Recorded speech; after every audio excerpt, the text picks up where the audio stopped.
Nigerians took to Twitter this week to rally support for products that are made in Nigeria, as well as help protect the falling Naira currency. Now, the hashtags Buy Niger to grow the Naira, Made in Nigeria, and of course Buy Nigeria were trending this week. And let's start with what exactly sparked that debate. Now, the Made in Nigeria conversation came to the fore after Nigeria's Senate President Bukola Saraki and a Senator Ben Murray Bruce tweeted about their visit to the popular Aba market in the east of Nigeria, where of course local tailors create sometimes knockoff versions of imported clothes and shoes. Now, here's what exactly the Senate President said. He said, with the right support for made in Nigeria products, we can match international standards. He added that the National Assembly will work to amend the procurement law to make it a requirement for government agencies to use made in Nigeria products. Now, Senator Ben Murray Bruce actually started off the Buy Niger to Grow the Naira campaign, and he tweeted that those upset that the Naira is now at 320 Naira to the dollar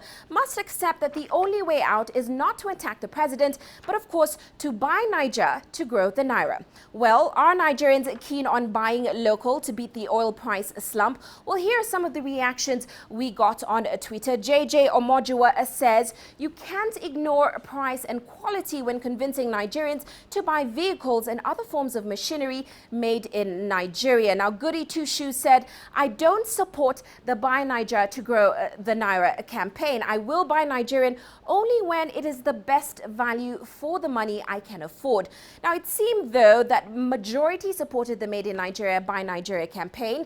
We saw Twitter user Rezi say, we complain about the Naira fall all the time, but we really need to start buying Nigeria made instead of foreign made.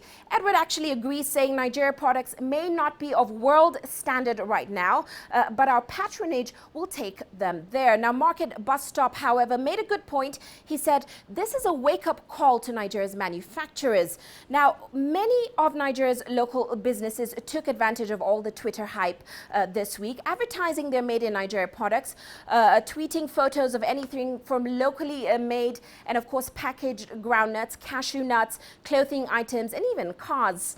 Back to you, Rama. Thank you very much, Uche. Right then, reactions to a very vigorous debate going on online. Let's head over to Lagos now. Deji Badmus is live with a more focus on this story. Deji, we've seen the reactions there to the Buy Nigeria, Build Nigeria argument, but let's step back and look at the policy here. Is there a singular focus from government aiming at increasing the production and consumption of local goods and services?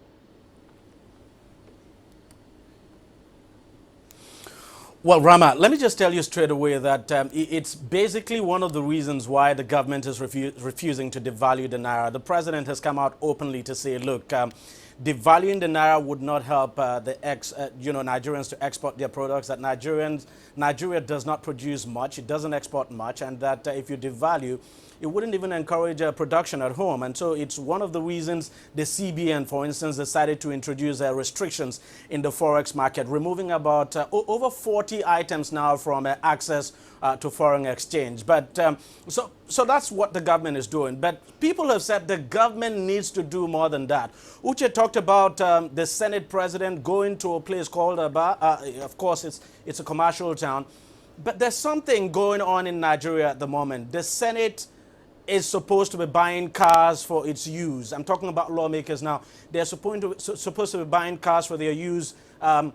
It's provided for in this year's budget. But fact is that there is a local car manufacturer in the southeast of the country, and people are saying, look, the Senate can set a good example by patronizing, by buying cars from this manufacturer based in the southeast of the country instead of importing cars, because the cars that the Senate plans to buy, I mean, the lawmakers now plan to buy for themselves, they plan to import the cars. So people are saying, look, the parliament should set example by buying made in Nigerian cars first and not just going to a bar, for instance, and urge Nigerians to buy made in Nigeria products. Indeed. Let's look at manufacturing, because really when it comes down to it, this is one of the areas where any such intent will be shown. It showed GDP has barely changed. It was around 10% in the 1970s. To date, it's still around 10%. What's holding back Nigerian manufacturing?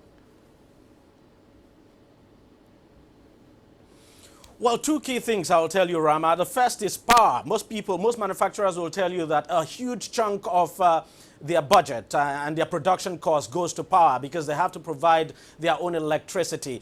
Electricity is still very epileptic here. There's no way you can set up a factory in this country without providing for your own electricity. It means you'll need a generator. Even if you were setting up a barbing salon, for instance, you'll need that small generator we call a pass my neighbor generator in this country. So it's a huge problem. Then the next thing is the cost of funds. Lending rates are very high in this country. Most banks are lending at about 23, 24, even 26%. Now, under that condition, it will be difficult for manufacturing concerns to grow. And that's why manufacturers have been calling on the government to do something about the lending rates. Even though the CBN is trying to do something, it's asking banks to lend to manufacturing concerns, the real sector now at reduced rates. But we're not seeing that. So the cost of funds very, very high in this country, and it's actually killing manufacturing. Now, in addition to that, the situation has also been exacerbated by the restriction in the foreign exchange introduced by the CBN. You know, the 41 or 44 items that the CBN has restricted from access to Forex now. That is also a big problem. Manufacturers are complaining, and they're asking the government to do something about it. But key thing, power and the cost of fund. If we're able to address that, then we can begin to see manufacturing concerns grow, and they'll be able to increase their GDP now. They'll be able to increase their contribution now to the national GDP. Right, we'll leave it there for the time being. Thank you for your input. That's Teji Badmus live, of course, in Lagos.